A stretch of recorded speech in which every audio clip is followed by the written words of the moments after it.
It's those doing the wrong thing driving our record case numbers. Among the most concerning cases, a COVID patient who's tonight on the run from a hotspot. Police and health authorities have issued an urgent appeal.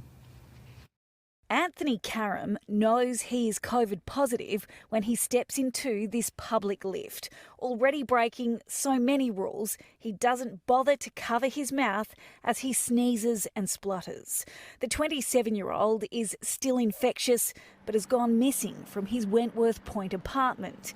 A warrant now issued for his arrest. This 27-year-old chap, who apparently has expressed the view that he doesn't care less whether he spreads the virus, is one example of the worst of the worst. There's little sympathy for anyone ignoring the health orders, even this group of teenagers caught partying after dark at the bottom of the North Bondi Cliffs.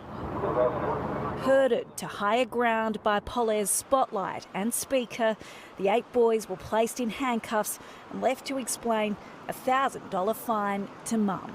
681 penalty infringement notices issued in the last 24 hours. More than 400 of those notices were again for people being outside of their home without a reasonable excuse. Sideline Sharks player Josh Dugan denies lying to police when he was found a long way from Sydney. The 31-year-old stopped at 11:30 last night in Lithgow, where he allegedly told officers he was moving to the area and feeding animals before admitting to visiting a friend. He and a passenger turned back to Sydney, only to be pulled over a second time, travelling in the wrong direction.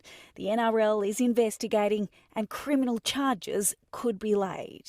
It's getting harder and harder to hide if you're doing the wrong thing, especially in the construction industry, a crackdown following on from the recent shutdown.